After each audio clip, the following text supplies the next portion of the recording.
The Mayo Experience. Mayo Experience. Mayo Experience. Mayo Experience. Experience. Welcome to the Pat Mayo Experience, presented by DraftKings. Sub to the YouTube channel, Mayo Media Network, and smash the like to the episode. Or if you're a fan of audio podcasts, we got you covered. Pat Mayo Experience on Apple Podcasts or Spotify. You can just search it or just hit any of the links down in the description right now to get full access, all completely free as well. You also have projections, simulations, runthesims.com, code Mayo will get you a discount on that as well. Joining me on our annual summit, as we've done, I think each of the past 3 or 4 years now, Rob Pizzola from the hammer.bet to talk about the intro to betting. How do lines actually get made for football at these sports books? How should we be betting on football at these sports books? What's the difference between being sharp, being square, or being a pro bettor and just being someone who throws money down on Sunday mornings? Probably not going to get the best lines. We're going to go over it all. You can hit the description if there's something of interest to you that you want. And down in the description, please, or the comment section, just tell me like what stuff that we didn't cover on the show that you would like to hear more about in the future. Because Rob, I know you guys are doing a ton of stuff over at the hammer.bet that will touch on many of these same themes, I think, throughout the course of the season.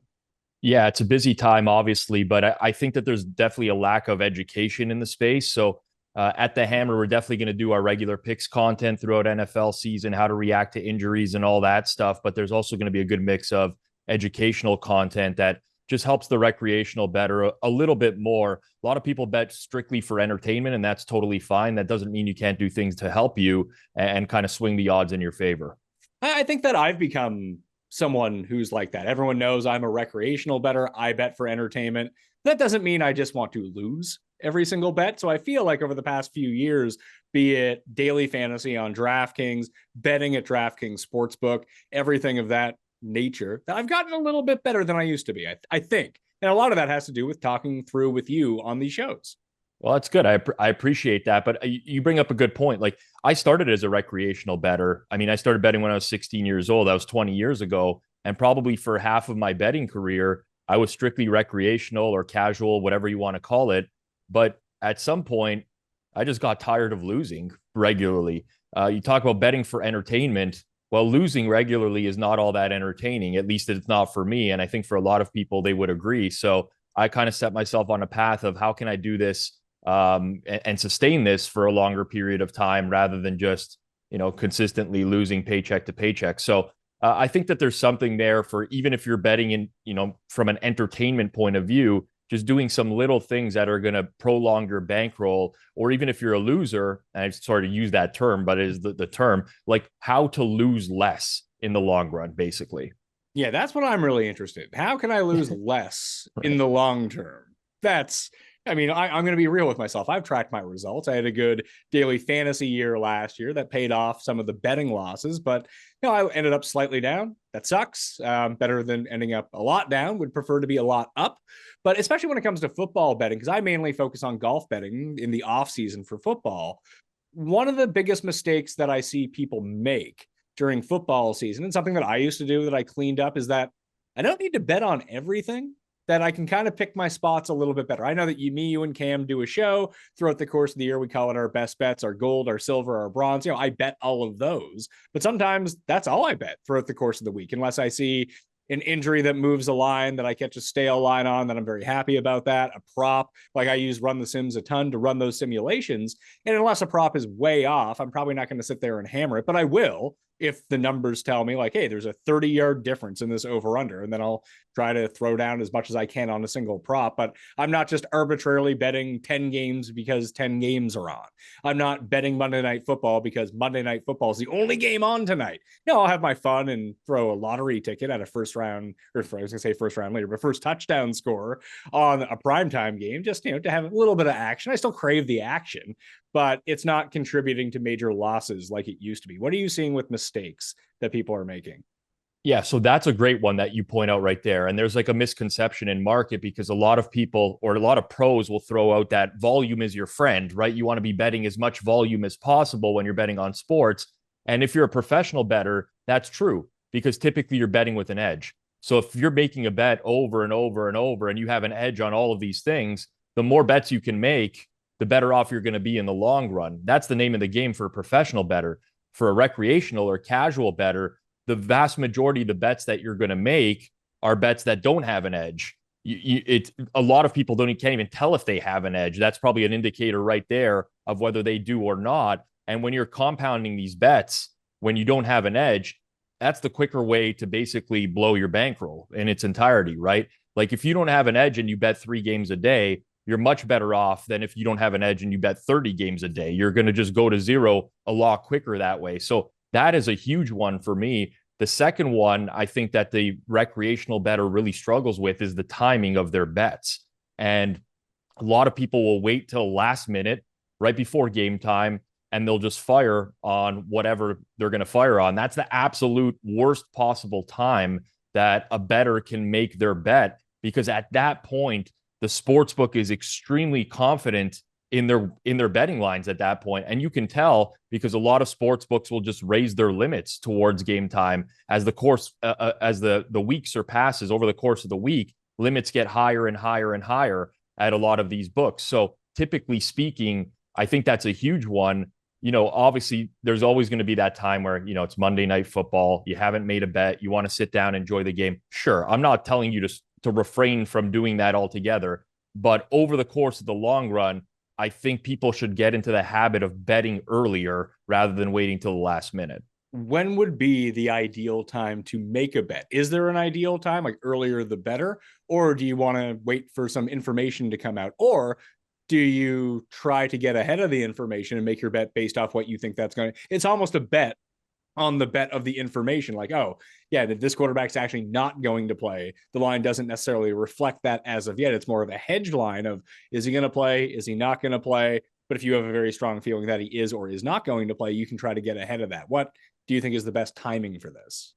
Honestly, earlier the better. And when I say earlier, sometimes it'll be like you'll be watching NFL Sunday Night Football and the lines for next week are getting posted. That might be your best chance as a bettor to get down. Now, a lot of people maybe, don't want to do that and don't want to be available to like when lines open right away. But typically speaking, the earlier the better, because there's something in the market called price discovery from a sports book. So you can learn something from the offshore sports books that post their limits, right? There's a lot of sports books out there where you don't know what your max limit is as a bettor. You just type in whatever you want to bet. Sometimes you'll get hit with a message that this is over the max limit, but some of the offshore sports books actually post what their max limits are on games.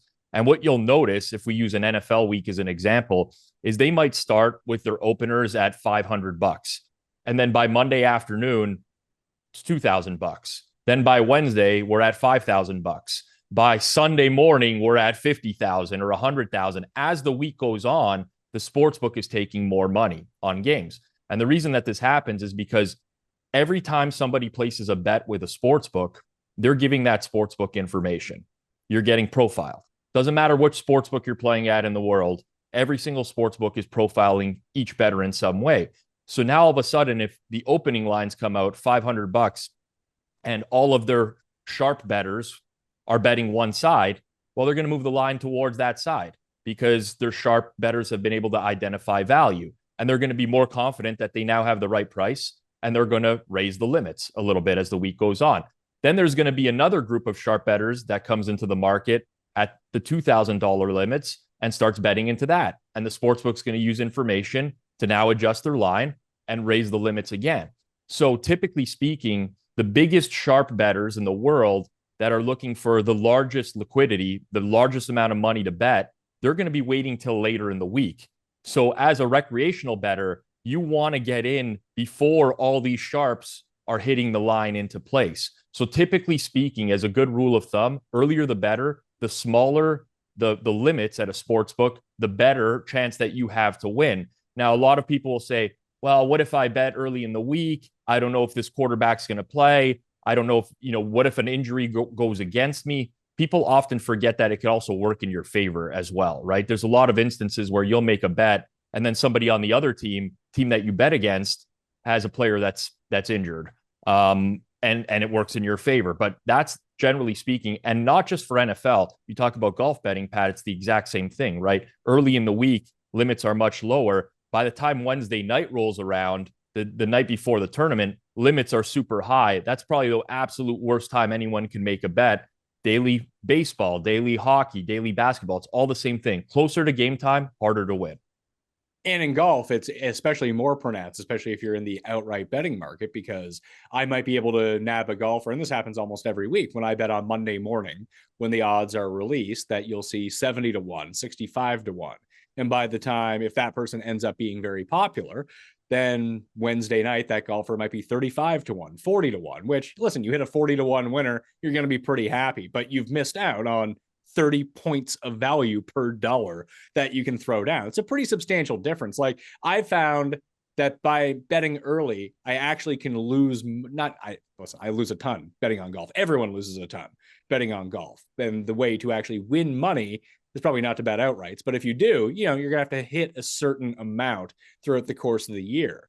But, if you can catch someone at 75 and they go off at 40, if you've got the 75, well, realistically, it's like hitting two winners at that point if you only ever bet on Wednesday night. So you can lose a little bit more, because when you win a little bit more, or even a lot more, double, based on whatever your unit size is, rather than waiting till the last second. In football, like, you might, get, like, if I bet on Tuesday, I bet on the Cardinals +6 on Tuesday, and by the time Sunday rolls around, it's 5.5 or 5. Like, it doesn't mean you're going to win, but it is real value. That is the concept of closing line value, right? And there's a lot of stuff out there in terms of some bettors will talk about closing line value like it's the be all end all, right? Where you bet a line, it moves in your favor, your job is done type of situation. And I'm kind of geared towards that, generally speaking. So what people don't understand is this is like a very competitive, sports betting is a competitive market, right? You're betting against the sports book, but you're really betting against other bettors. That's who's shaping the line. Yes, the sports book is taking your action, but you're competing against everyone else. You bet on golf, everyone else who bets on golf is a competitor of yours in some sense.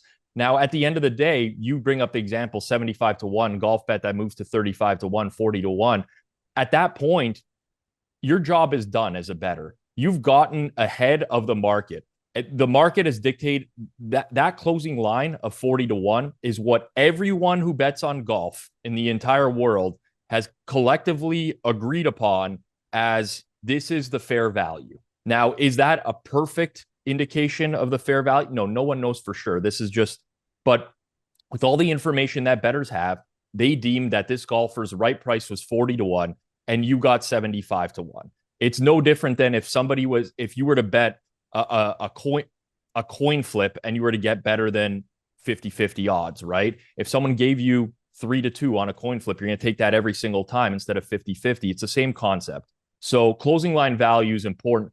Lots of people get caught up in just the win and loss. And as bettors, we are conditioned to look at that stuff because ultimately that's what it comes down to. You're in betting to win money.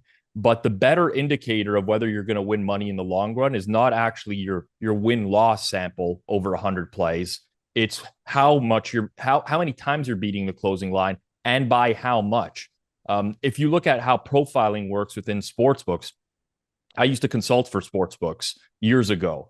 I'm very familiar with this myself. Typically speaking, the bettors that are getting kicked out or limited at sportsbooks are not the ones that are just winning in a short period of time. It's the ones that are beating the closing line. So ask yourself if this is what sportsbooks care about, and this is why, who they're banning or who they're limiting, that's your goal as a bettor in the long run. That's the truest indicator of whether or not you're going to come out on top over a long period of time. So closing line value, I think, is a principle that everyone should get to know and familiarize themselves with. And if you're not tracking it alongside your profit margin at this point, I would start. Do you think that there are people that put a bit too much emphasis on closing line value rather than actually trying to win a bet?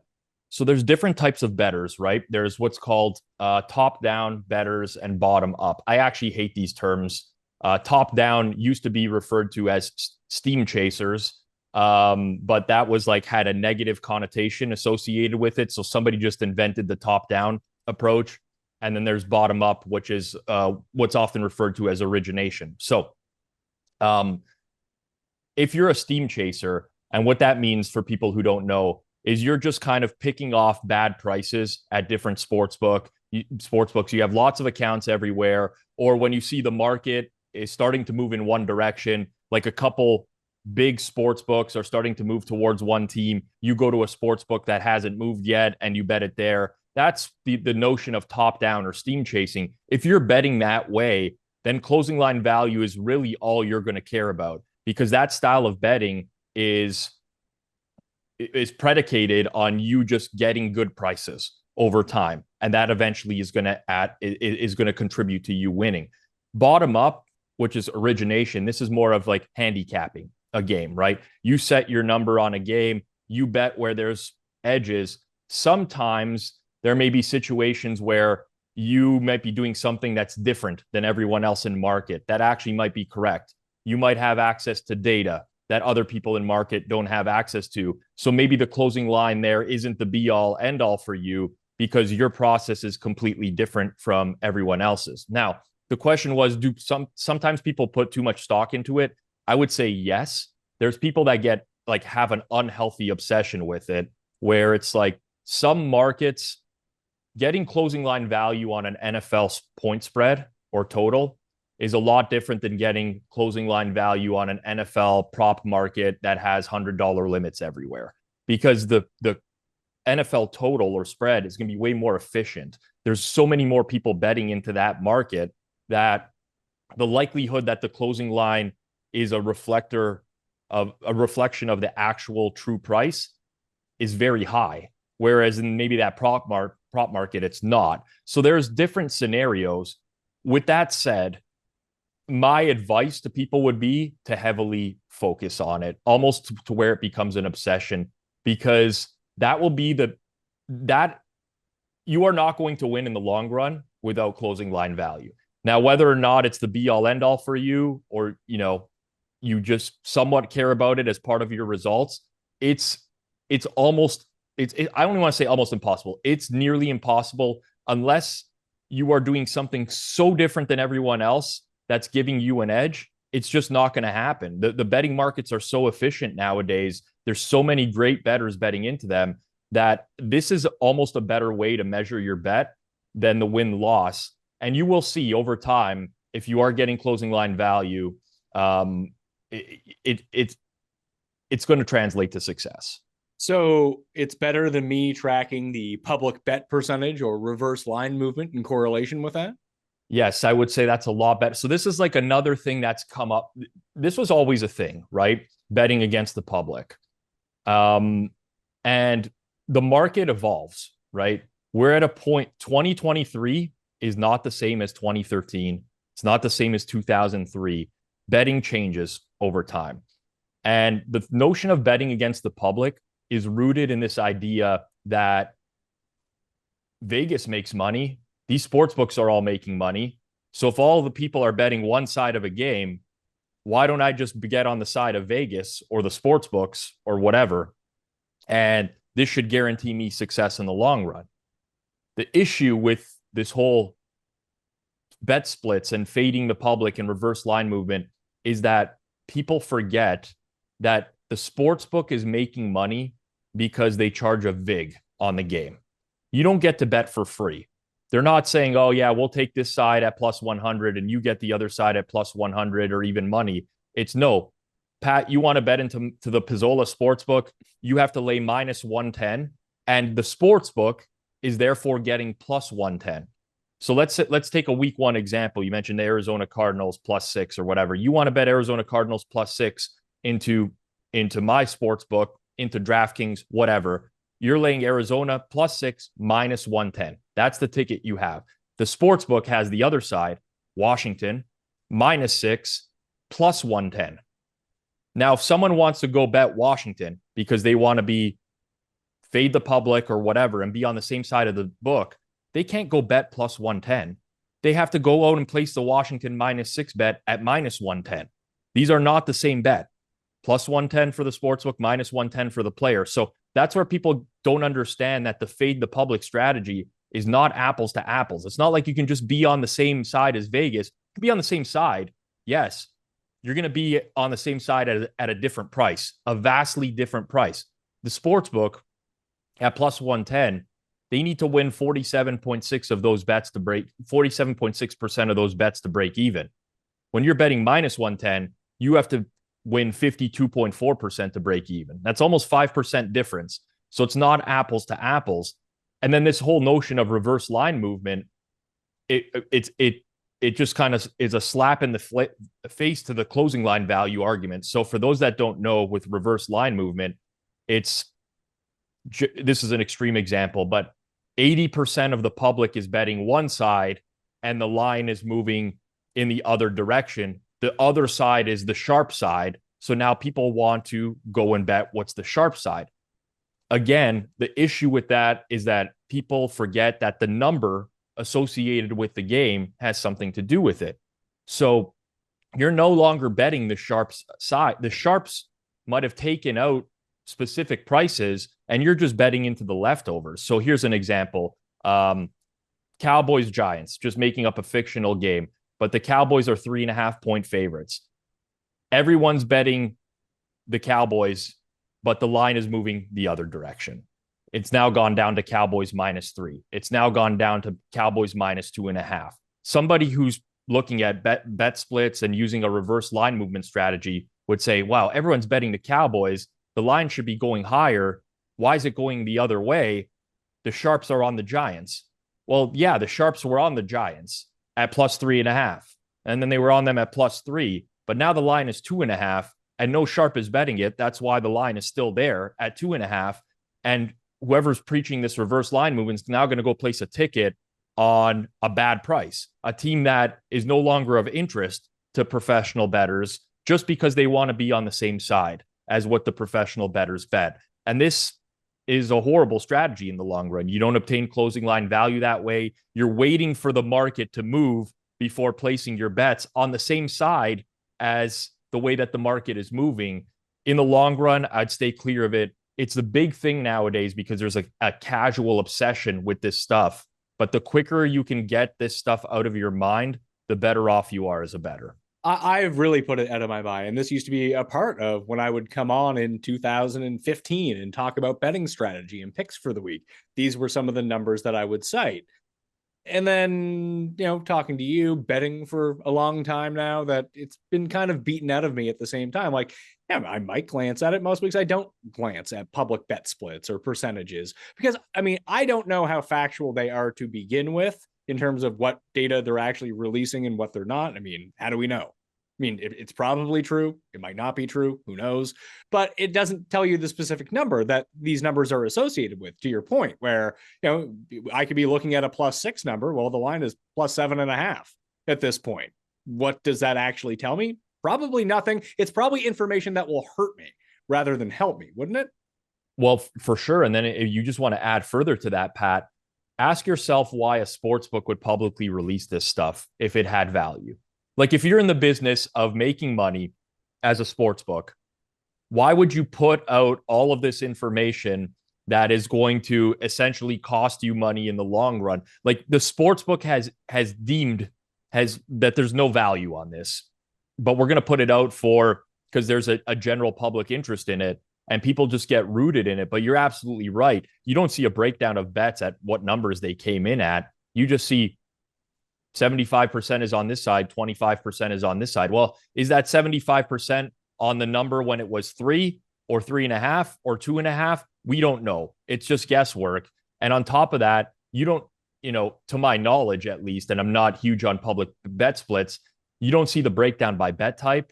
How many are on straight wagers? How many are in parlays? How many have been used in teasers? Like there's just so much more to betting. But, generally speaking, the information wouldn't be out there and definitely not be put out there by sports books if it was hurting their bottom line. Let's try to hit on some more mistakes that people make before we move on to how lines get set overall, maybe some soft spots in the market that we can try to exploit. The timing of bets, I think, was a very good one as both a soft spot to maybe exploit, but something to really avoid if you're betting later on during the week. The other two were parlays and buying points. the Cam Stewart specials, as I like to call them. Loves both those things. We love Cam. We're going to do our show with him every week, but he can't help himself to buy the half point, to buy the hook at what seems like a very unfair number. The best way I would equate it would be to buying insurance in blackjack, which I don't think anyone should ever do. Yep, I totally agree with you. On the buying points front, a lot of people just want peace of mind, and they'll always remember that one time where they bought a point and they got a win instead of a push, or a push instead of a loss. And as sports bettors, we're really conditioned to remember these things. But the reality is that when you're buying points, and I don't want to, this is not always, there are some scenarios where you can successfully buy a point. Usually this is a mistake by a sports book. It's extremely rare, but in the vast majority of instances, you are getting charged more than the actual point is worth. Plain and simple. So when we break down the NFL, right, you have like this range of spreads, but like every book knows how often a game is going to land on 3, how often a game is going to land on 6, 7, every number. There's a distribution for every single game. And what they will typically do is calculate that distribution based off of the point spread of the game, and they will upcharge you to buy points. Again, just another tactic used by sports books to make more money in the long run. Steer clear of it. Parlays, the same exact thing, right? You're now compounding your plays for that chance of a big score. And I'm not telling you to never play a parlay. Like if you're a recreational bettor, but believe me, I've played many parlay in my life. I still parlay as a bettor. There are instances where it's actually effective for you to parlay. Like if you have a lot of edges on a specific game, when you're parlaying edges, that actually works in your favor. The issue is when you're parlaying bets that don't have an edge, it's absolutely detrimental to you. If you look at the public numbers that have been put out there by sportsbooks over the last couple of years in regulated markets where they're forced to release numbers, what you'll typically see is a lot of the recreational sportsbooks will hold in and around 5% on straight wagers. So when I say hold, that's basically what the sportsbook is keeping on every bet. So for every 100 bets that comes in on a straight wager, they're typically going to keep $5 of that bet in the long run. Once you start to get into what's called these exotics, parlays, teasers, these numbers start to go up to like 15%, 20% in some instances. These are just really bad bets for recreational bettors to make. They have a much higher hold. No different than if you go and play in a casino. You know exactly what the hold is on every casino game. The information's out there. If I'm playing blackjack, it's this. Roulette, it's this. Let It Ride is the worst odds in the casino. You know, you're basically playing Let It Ride when you're parlaying a bunch of games. And again, if you're doing $2 bets, $3 bets to win a big score, I totally get it. That's like your style of betting and that's how you have fun. By all means, go ahead and do it. If the goal for you in the long run is to actually win money and sustain a bankroll, it's definitely a bad idea. Well, I see it with my friends a lot because they're not necessarily betting every week, but when they bet, they like to try to win as much money as possible. And they'll do something sensible, like, you know, pick a game that they like from the early slate that they really like to get behind, make a decent sized wager on that. You know, let's say, you know, $100, $200 on the Chiefs and the points, or taking the points this week. And then they win. Then they get to the afternoon games and they're like, well, you know, I'm up money already, so I might as well just, it's funny that you used Let It Ride as an example. Essentially what they do, so they won their they now have 400. They bet, let's just say it was, well, I guess what would it be? 380 that they have at a minus 110 now. So they have $380. It's like, well, I have this profit of $180. What I'll do now is play three $50 parlays, 7 games, 6 games, 5 games. And like you and all of you watching, I've been there. I'll still do it from time to time because no one is perfect at this when they can preach what the right thing to do is. And I think that's a distinction that needs to be made too. We can preach at all bankroll management. We can preach, you know, the best way to bet on games. It doesn't mean that we're going to necessarily have perfect bankroll management, because I don't. It doesn't mean that we're not going to play parlays of 7 games because it's a lot of fun, because I'm going to do that as the season goes along. The point of this show is to tell you that it's still a really bad idea. And I just see my friends lose all their money for that week, essentially, is what happens. At the end of the day, a lot of this comes down to your goals as a bettor as well, right? And I'm preaching from the behalf of trying to help people win money, or like I said earlier, lose less money, right? These are foolproof strategies that you can use. If you're at break even better right now, and you just start betting earlier, finding the best prices, avoid the bad bet types, like that will be enough to make you a winning better. If you're a losing better, it might not turn you into a break even or winning better, but I guarantee you will lose less by employing these types of strategies. But there's going to be people out there that, this is not me. I know I bet for money. I want to win. This is what excites me about betting. But there are people out there that just want to bet and they just want to sit down after work, watch a game, and they want to sweat. And that's totally fine as long as you're betting within your means. Like for me, all I can preach to that type of bettor is just don't let it become a problem, right? Never risk more than you can afford to lose. Start with a bankroll and just try to stay within that. Like that's a responsible gaming conversation. But for those who want to get better at betting, these are things you can do. But yeah, listen, I have friends that do the exact same thing, Pat, and their expectation is not that they're going to win in the long run. And if you approach that way and you want to have some fun, and you know that by doing this, you're going to cost yourself chance of actually winning money in the long run, by all means do it, as long as you're aware of that.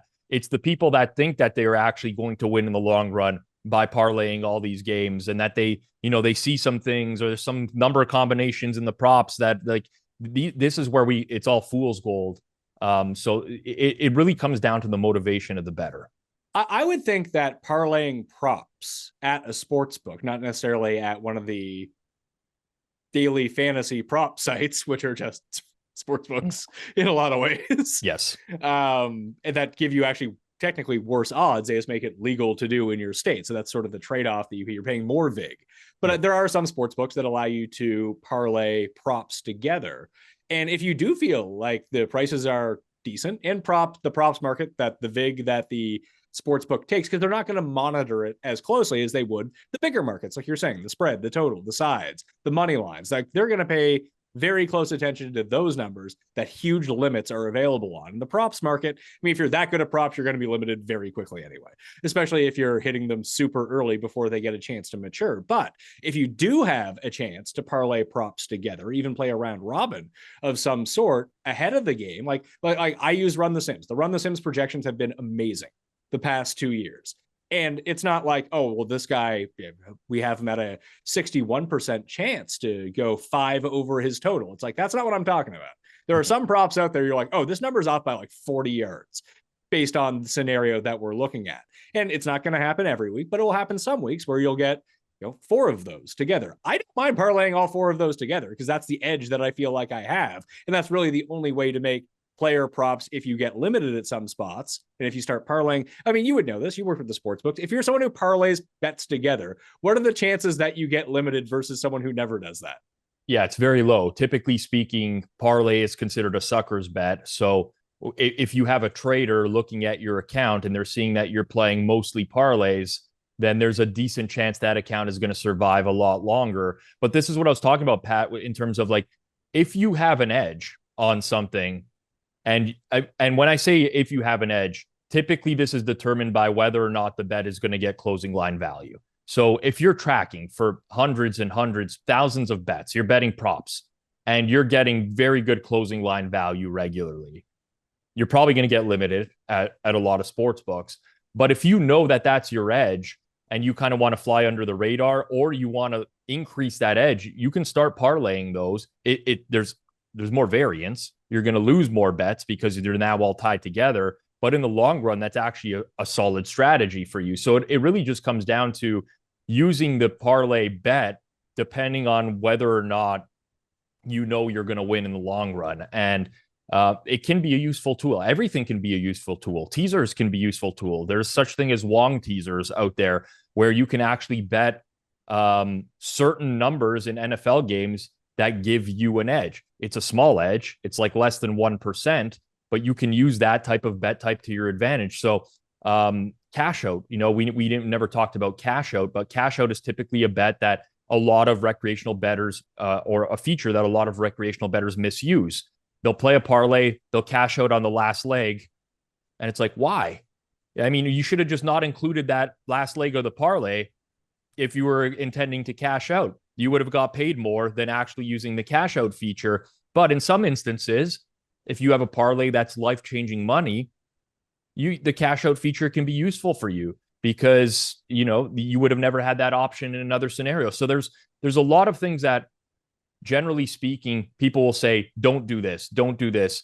And 99% of the time, they're probably right. But there are circumstances in sports betting where you can actually use certain bet types and features to your advantage. Let's talk about the cash out for a moment, because I understand people just want to, they'll put the primetime game in the last leg of their parlay. It's like, oh, if I hit the rest of them, I can cash out. Da da da da da. And I agree with you that you're always better off letting it ride. There are circumstances where I don't necessarily like to cash out, because I feel like cashing out takes advantage of the low limit player that doesn't actually have a big bankroll. Because a lot of the times, if you were to do a cash out, or you were just simply to hedge by betting the other side of whatever your bet was, you're gonna get better odds by taking the hedge.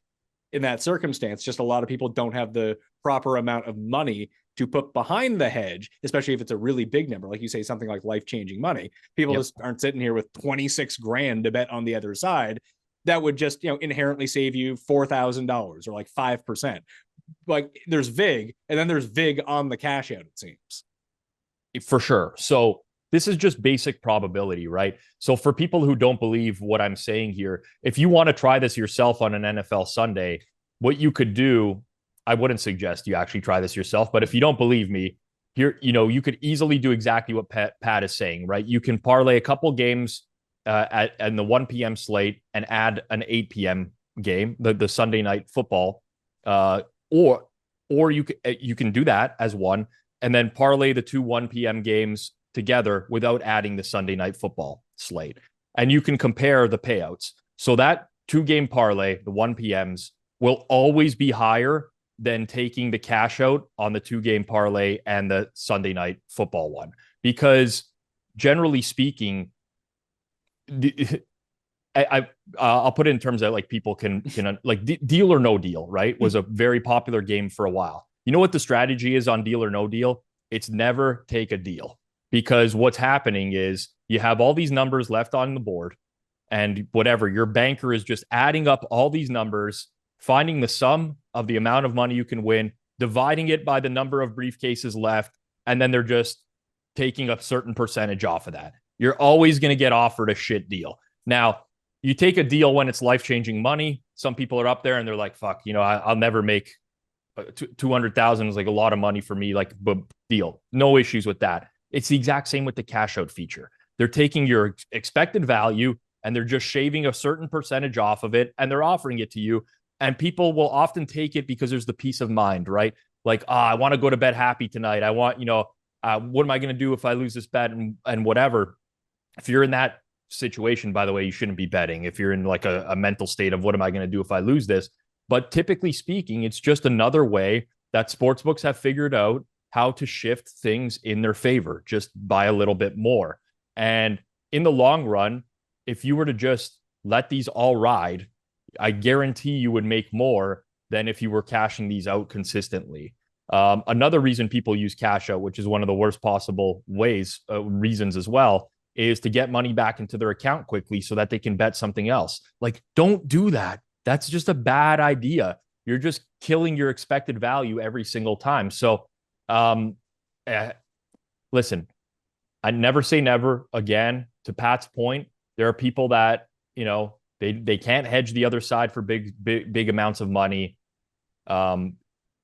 People that like literally would lose sleep if their parlay doesn't hit and they didn't take that cash out, then just take the cash out. Like if it's that case. But for the most part, I just tell people, forget that it exists. Honestly, like forget that it's even a feature at the sports book. And again, you're much better off in the long run. You talked about Wong Teasers very briefly. It's probably best that we explain those to give you a marginal advantage. That I think that it got overplayed, how much of an advantage that a Wong teaser will give you versus just a regular teaser.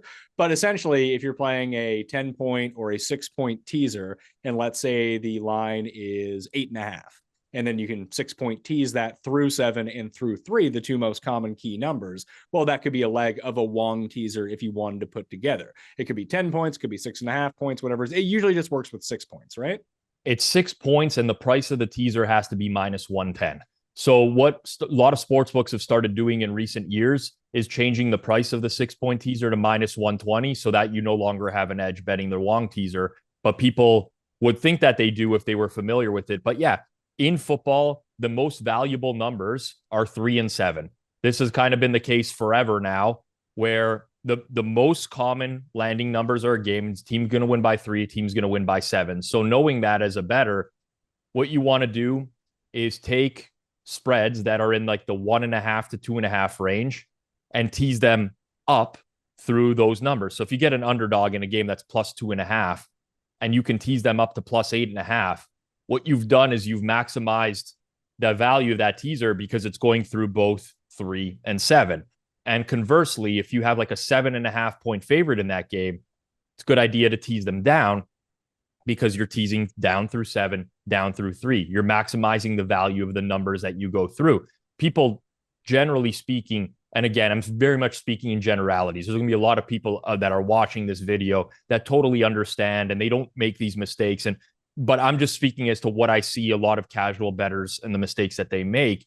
They'll tend to do stuff like tease an NFL 11.5 point underdog up to 17.5. And it's like, well, you're teasing through so many numbers that don't matter. Like there's not a lot of NFL games that finish at 12 and 15. Like these are big mistakes. Teasing totals, right? The value you're getting in teasing specific the points of the totals that you're going through is not the same as the spread. And these are just like little things that people often, they're called teasers for a reason, right? It's a very apt name as to what it is. But yeah, the Wong teaser was invented by Stanford Wong, who wrote a book about this specific betting strategy. And now that it's public, everyone knows about it. Sportsbook knows about it. Bettors know about it. But it is still one bet type that you can occasionally find that you can use to your advantage and give yourself a very, very small plus EV bet. I think that's an important distinction that you make too, that we're talking about in generalities here, common mistakes that people make, that we're talking about either a new bettor, a beginner bettor, or even an intermediate bettor who's been betting for a while, but losing and trying to clean up what they do in terms of some rules, or just even trying to point out mistakes that are being made. If people are advanced and really want to take that next step, I'm guessing over at thehammer.bet, that's where they can find that information. They're not getting that information from me. They're going to get that information from you. Yes. So specifically at the Hammer, we do have a channel called Circles Off, which we've been running for a couple years. And that's our educational content division of the Hammer. You can find it on YouTube. If you listen in audio form, you can check it out on Spotify, Apple Podcasts, wherever you find your podcasts. But that is the educational division of the Hammer. I do a weekly show called Circles Off, where we interview different bettors in the space, bookmakers. That's meant to be some sort of educational content. We do a lot of Q&As with listeners where they can just drop their comments into the YouTube section. We get to them on the next show. I also do very short, brief, 5-minute educational videos on specific topics that we get requested as well. But that's really boomed over the course of the last year. And if there's anyone out there, I mean, I candidly, I think this is suited to any type of bettor. If you're new, you can find something there that is worth your while. If you're Rec Plus, trying to become sharp, you'll find something there that's worth your while. If you're already sharp, you'll probably find a lot of the interviews fascinating as well. But over at Circles Off, that's a great spot. The rest of the content we do at the Hammer centered around different sports, but we try to approach it in a way that it does appeal to the masses and also isn't just content for the sake of making content. The one big thing for me that I preach regularly is we won't have content creators on our platform that are misrepresenting themselves. If we have a recreational bettor that's giving out picks, they're going to let you know that. If we have a professional bettor giving out picks, they're going to let you know that. But that's kind of the big thing for us at the Hammer is transparency and just being reputable. So like when me, Jeff, and Tim do our show on the Hammer about the future bets for the rest of the season, people know what they're getting when they watch that. 100%. Within the first 5 minutes of this video today, Pat, you talked about yourself not being a winning bettor, and that's all for me. my frustration with the content space, we did a video about this probably a couple years ago, maybe a year ago, is just when people misrepresent themselves. You don't have to misrepresent yourselves to get views. You don't have to tell people you're a professional sports bettor to get views. In fact, you probably will get less views if you tell people you're a professional sports bettor. I don't know why a lot of people actually go out and do that, because you're kind of going after like a niche market. But overall, yeah, I don't think people are watching the content here regularly, Pat, and saying, well, I'm getting advice from Billy Walters or anything like that. I would certainly hope not, unless they think that it's all just a giant swerve that I'm pulling. So the people who know that I'm actually super sharp, which is not true. But maybe they think that because I'm trying to put everyone off my scent. I mean, there are people that think like this. It's the reverse tide movement, people. It is this is another one, right? The odds boosts at the sports book, right? Some people think that the sports books are out to get them with the odds boosts. I have very clear insight into how these are set, and they are just random. They're like, this is going to generate a lot of buzz. Like if we boost this for Sunday Night Football or for Tiger Woods winning the Masters, like we're going to get a lot of buzz. Like not a lot of people are not, the sportsbook trader isn't out there being like, we're going to boost this because it's a guaranteed loser. They have no idea whether it's going to be a winner or a loser. They're just doing it for marketing. It is a marketing tool. So there's people out there, and this started with a Justin Herbert game where DraftKings had a boost on over half a touchdown. It was an absurdly large edge. Every single person who had access to a DraftKings account should have bet that boost, but he didn't throw a touchdown in that game. And the conspiracy theorists came out and said, I told you, it was too good to be true. Guys, if you see an odds boost, if you go through a sports book, you see odds are boosted on something, just go compare that number to 5 different sports books out there. And if it's a better price, then bet it. You're getting a good bet. It's just that simple. I'm not saying go bet every odds boost that's ever been created, because sometimes they're not boosted enough to where they're going to even be a better price than other sports books. But it is an easy way for a new bettor, a rec bettor, someone who's betting small amounts of money to grow their bankroll. It is an edge just being presented to you because the sports book it is like a marketing tactic. They want you to bet it. They want you to win money so that you have a good experience with them and you have money in your account and you can keep betting down the road. The conspiracy theories on this, I've heard some out. There's a lot of crazy ones out there, generally speaking, over time. But the sports books baiting you into betting an odds boost has to be right up there with one of the worst I've ever heard. The thing that doesn't make any sense about it is it's all limited. It's not like you can get down $10,000 on the odds boost. I'm at every site that I play at, I think I'm limited to $20, maybe sometimes 50, yeah, $25, whatever it might be, just because I play them all the time and they generally win. And that works twofold. And this is another thing that I wanted to get into about mistakes that I see my friends make all the time and that I have been guilty of. I think we've all been there, be it at a casino or sports betting, whatever it might be, that you start winning some boosts. And let's say, this is a great way for someone who bets low limits or is a recreational bettor to build their bankroll. Well, what happens, Rob, when people start building up their bankroll? What happens to the size of their bet? They start to decrease, generally speaking. Yeah. Look, this is a good problem to have for a bettor. I remember the first time I got limited by a sports book. No, I'm not talking about getting limited. I'm just talking about hey, my buddy Joe has just, he won one bet and he played 2 of these odds boosts and he won one of them, but he was betting $50 a game for the NFL. Now he's won 2 $50 odds boost games. So he has a bunch of more money in his bank account than he thought he did before. What happens to the size of his bet as someone who bets at this point? What does it do? The bankroll management goes out the window and the bet sizes go through the roof. And then you lose all your money. Yes. So, again, sports betting, I don't want to deter people and say I often say sports betting is a math problem. And if people knew how much math was involved in sports betting, it would deter them. It doesn't, when I say math problem, it's not you need to have some, advanced PhD in mathematics or anything like that. There's just very small principles that you can apply. So bankroll management is huge, right?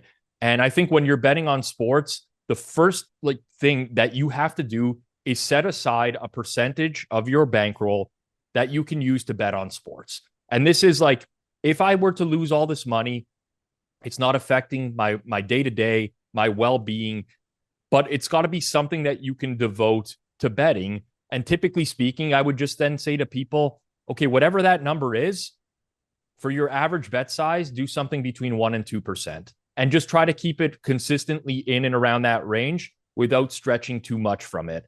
And from there, it's very, very hard to just blow it all. Where people get into trouble, yes, bets are winning.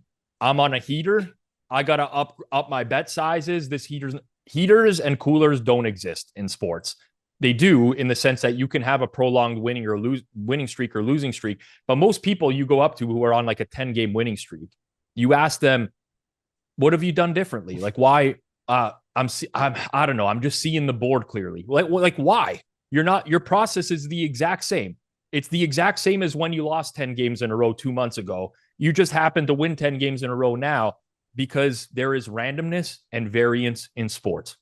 It happens. You flip a coin 10 times. There's a certain percentage of the time it's going to come up 10 heads or 10 tails. It will happen over time. So you just have to understand that as a bettor. But increasing bet sizes for heaters, chasing loss, increasing bet sizes for coolers. It's funny, no one ever decreases their bet size. It's always just like, oh, I got to win this back, or I'm up a lot. I got to try to turn this into more.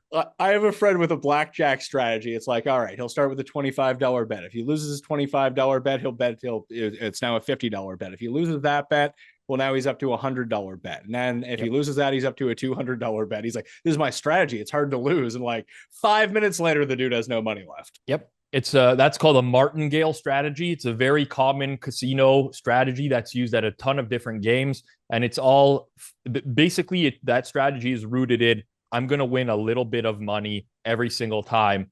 But what happens is you get the catastrophic, okay, I just lost 12 hands in a row, and now I have to put $40,000 on the table to win back my original $50 bet. Like, which is fine if you have a ton of money and you can afford to do that. When you're the guy walking in with $300 to a casino, it goes away pretty quickly. Yes. One of the worst strategies ever. And people don't realize how quickly that can get out of hand. I've had friends that have done that before. You start with $100. I mean, just think about it, right? 100, 200, 400, 800, 1600, 3200, 6400. Within 7 bets, you're at a 6,400 bet size. You now have risked over $10,000 to win back your original $100 bet. Now, if you lose that, you're at a $12,000. Like, it gets out of hand within 7 or 8 bets. Bad strategy. Don't do that in sports. Don't do that in anything. Just the more you can keep your bet size consistent, the better off you'll be. Now, I'm not saying bet the same amount on every game. If you feel like you have a big edge on a game, you should bet more on that than if you just think you have a marginal edge. That's just common sense. Like, that's logic. But when I say bet more, don't bet 10 or 20% of your bankroll. Rather than betting 1 or 2%, maybe you increase that to 3 or 4% on a bigger type of bet. What else do I got going on here that I wanted to run by you? Oh, yeah, the pressing thing. I have a friend. I mean, he has a lot of money, so it doesn't really matter to him. Although he takes it very personally when he loses on sports betting. He gets very angry. He quits betting 3 times every NFL season. Just happens. But He'll win Thursday Night Football, and then like he'll win an early game. And he'll be like, a big bettor for someone who's very casual. I mean, it really depends on who you know. Like, what you're betting is not what I'm betting. And what I'm betting is actually less than when he's betting. But he's putting down like $1,000 a game, which I would say is a pretty substantial. For casual, that's a big amount. Yeah. Amount of money. But he'll do that on like I'm feeling the over-under of this Thursday Night Football game. No one ever scores on Thursday Night Football. 1,000 on the under, wins. Gets a Sunday. Oh, I love the Cowboys money line. $1,000 or $1,200 to pay whatever it is. Boom. They win by a point. The spread wouldn't have covered, but the money line covers. He's now on a heater. There's like $5,000 going down on the next game. And then he's just out of money and quitting betting on football. Sadly, it's all too common. Like I can think of a friend in my inner friend group that's the exact same way. He's just not going to win money on a weekly basis unless every bet wins. That is his path to success. He literally needs every single bet to win because of his betting style. It's just going to end up with all of it on the final bet of the week, or he's going to be chasing losses or something like that. And that's why, bankroll management is such an important principle in betting. And you don't have to be a pro to employ some level of bankroll management. That's not what this is about. Everyone should employ some level of bankroll management. This is what my sports betting fund is. It might be $1,000, might be 10,000, might be 100. And then calculate your average bet size based off of that and just try to keep it as consistent as possible. Try. As humans, we're conditioned. We have feelings. It's going to happen. There's going to be times where you might make a mistake because your emotions will take over. You've lost a bunch of bets. You don't want to lose 15, 20% of your bankroll in one day. So you try to win it back. And you might learn a hard lesson doing something like that, or you might win it back. Like there's a chance that happens as well. But if you can condition yourself as best as possible to keep your bet sizes within a certain range, you're going to be much better off in the long run. And again, for a lot of rec bettors, I hate to say it, this is industry studies, and we know this. We know in the range of 99% of people who bet on sports are going to lose in the long run. 98.5%. There are very few people who are going to win in the long run. You have to know that stat and prolong your bankroll as much as possible. Like if you're betting for the sake of betting, for entertainment, to try to win, whatever, no matter what the case is, don't do stuff where you're blowing your bankroll in a couple of weeks. You got no money to bet with. You're dipping into money that you shouldn't. Like these are just huge mistakes. So that to me is like the number one principle in betting. If you can't get your bet sizing correct, you basically have no hope. Is there any specific way of how to use like a deposit bonus, or sometimes sportsbooks will gift you $100, $1,000 at sign up, that you have to play that money? You don't just get to take it out. That I mean, I personally like to let it ride on something really stupid. But is there a particular way that do you just treat it as like your normal bankroll and it just gets incorporated into part of that? Or is that something to splurge a little bit on? So with free bets in particular, what tends to happen is when you get a free bet, you don't get the stake back. So what I mean is if you get $100 free bet from a sports book and you bet it, when you win that bet, they do not give you the $100 that you put down as a free bet back. You only get the winnings. So because of this, you can mathematically optimize what you want to bet. But typically speaking, when you get free bets, the biggest mistake I see people make is they put it on like a minus 250 favorite. You're getting given free money. Take a shot with it. Literally take a shot. Big underdogs, parlays are acceptable in this type of instance because you're not going to get that original stake back. You're better off taking a shot with that bet. In terms of deposit bonuses, this is just like an element of, this is essentially like free money, right? Like add it to your overall bankroll. If I was setting up new betting accounts nowadays, I'd probably just be looking for the sports books that are offering me the best bonuses in the first place, because this is a very easy way for you to just increase your bankroll in the early going. Now you have to put enough action through the sports book in order to get these bonuses in some instances.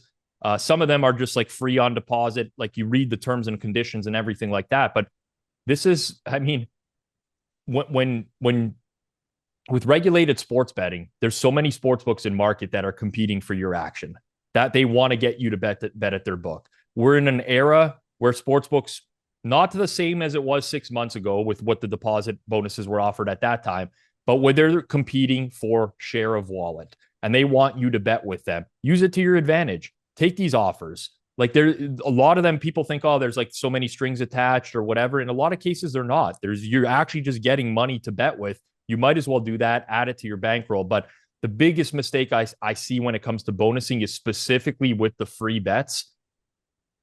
Bet longer shots with the free bets. It's mathematically, it is the right thing to do. Don't put your free bet on a minus 500 favorite. Like this is bad use of it overall. So when you say you like to do stupid things with it, Pat, I mean, I tend to think of that as like, okay, like long shot parlays and stuff like that. That's the right thing to do.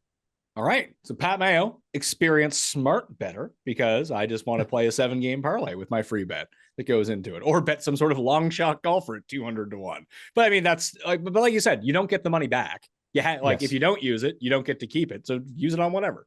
Yep. Take your shot. I mean, it's mathematically correct to take your shot on these types of bets. All right. I have about 8 minutes remaining, Rob. So everyone out there who wants to learn more about how to become a better sports bettor, I could not recommend the hammer.bet enough. On YouTube, you can go to the webpage and find everything up there as well, and the audio podcast to go along with it. And this is the 4th year that Rob and I have done this type of show. And you can go back on Mayo Media Network, sub to that channel, this channel that you're watching this on, or the podcast, and just go back and search. Just Rob and I had a bet on football, and you'll find the different iterations of the show. Maybe watching them all in order will give you a good sense of what's changed, what's not. And it's not like a ton has changed, but there are certain things that have changed. But no, Rob, what I wanted to hear. So I was following the tweet threads on Twitter from Bet Bash down in Vegas. It sounded like a great time. If it wasn't at this time of year, I would go, but I got some prep work to do at the end of golf and football merging at the same time. And I do want to see my kids eventually. I mean, maybe, but I have to see my kids eventually. But you were on a panel with Darren Rovell, and it sounded hilarious. I was. So I did an episode of Circles Off several months ago, which was about the toxicity of gambling Twitter. It was basically a 45-minute rant about how Twitter has evolved over the course of my lifetime and how nowadays it's just bettors shitting on one another, and it's very toxic.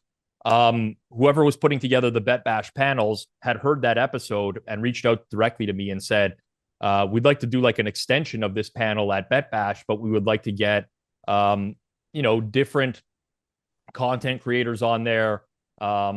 And I didn't know it was going to be Rovell in the first place. I only found out about that like a couple weeks before Bet Bash. But to say it was an interesting panel would probably be an understatement or doing it a disservice. I've never been at a panel in a conference where people were clapping and like standing up, like the audience itself. It was like so into it. And it was a very engaging discussion. I will give credit to Darren Rove for even showing up, because that's like, he was in the lion's den, basically. You have a group of other seasoned sports bettors, pro sports bettors, all who are there to see him get essentially roasted in front of a bunch of people. I was not personally trying to do that. I just lost my cool and got frustrated when he just was not hearing what I had to say. So my big thing, and this evolved into a discussion about content creators and what content creators should be putting out there, whether or not they have an onus or a moral responsibility, especially with a following like Rovell, 1.9 million followers on Twitter or X or whatever, whether they have a moral responsibility to put out stuff that's useful to the public, that's not misleading. My whole premise has always been content creation. Like, everyone who consumes sports betting content consumes it for different reasons, right? Some might want to get better at betting. Some might want to do it for entertainment purposes. Some might want to do it just to be part of a community of other people that they can interact with daily. Like, there's different motivations for why people consume content. For me, I just think that there's an onus on the content creator to be real with the audience and not misrepresent themselves. So I think that there's like an epidemic nowadays where people represent themselves as professional bettors that aren't, and there's no reason for them to do that. Like, it's just entirely misleading. And Rovell misconstrued this as like a personal attack on him and his transparency. And this has nothing to do with his transparency. So his whole thing was, wow, I track all my I track every bet I make at Action Network. There's no one that's more transparent than me. Or whatever, but that was not the point I was getting at. I was just getting at different creators in general not being authentic or real with their audience. And in the case of Rovell, also reporting on stuff like public bet splits, these parlay pats, mattress mac, massive parlays that give people like this false allure that they can do the same thing. Put down like life savings on a parlay and win it and turn it into millions of dollars. Like, that's my issue with the space. And it was very difficult. I felt like I could not convey that message accurately, but I felt like the rest of the room and the rest of the panelists were getting me, but he wasn't. So it got a little bit heated at that point. He called my credibility into question, my reputation into question. Other panelists came to my defense in terms of my reputation, but it was certainly entertaining. I don't think it got anyone any value other than pure entertainment, but it did feel like I was talking to a wall at many points of that conversation. And honestly, upon reflection of it, it kind of echoes why I think that this space is so dangerous, because Darren Rove is a business reporter who is working for a sports betting affiliate company. He's trying to get as many clicks and eyeballs to the Action Network as possible. And he knows nothing about the sports betting space, like next to nothing. And I think that's extremely dangerous when you have a following that large. And there's a lot of us in the space that shit on Rovell, but there's also a large percentage of that following that actually cares about what he has to say. And it was a really challenging conversation, but credit to him for even showing up to something like that, because that was only going to go down one way. Well, I will assure you, I was getting DMs from one person who thought this was the greatest thing of all time. Yes, it would be initials GF, yes, I would assume. Would be that person. Yes. You know what? There's personal beef there, so that's a different story. Jeff has personal beef with everybody. So the thing about Jeff Feinberg, I've known Jeff now, this would be probably 14 or 15 years. Do not make enemies with that guy. Like, just do whatever you can to not get on that guy's bad side. Even if he like misconstrues one of your Twitter comments as like hateful, I would follow up and be like, sorry, Jeff, like no hate intended, or what, like do whatever you can. I've never seen someone with more personal vendettas than Jeff Feinberg. Cussed. Not as many as Jeff. Oh, no. Yeah, well, Jeff has real personal vendettas. Cuss just makes enemies with everyone somehow. For sure. So that's a different level. But Jeff, yeah. So I mean, I could tell exactly where that came from. So this was not it was recorded, but it hasn't been released to the public. But Rufus Peabody, another professional bettor who was in attendance at that conference, was kind of live tweeting a thread of the entire panel. And I will say, like, a lot of it was misrepresent. You can't capture everything that's happening in a tweet thread, people's emotions while they're saying things. Like, he tweeted that Rovell said, "I am part of the problem," which he did. He said it sarcastically, and it was part of a larger sentence, but that tweet blew up. And, a lot of people probably don't have the correct, they don't have the right picture of what actually transpired that day. They might think that because of that thread that I was I met Darren Rove in the hallway 15 minutes before that conference. And he's like, you're Rob Pizzola. I'm like, yeah. He's like, how contentious is this going to be? And I said, honestly, Darren, I am not going in with any intent of this being contentious. I'm just going to state my viewpoints. And that's the honest to God truth. I went into that thing, but I just got so triggered so quickly, and I can't control my emotions in some of those cases that it went off the rails. But yeah, it was a shit show, I would call it.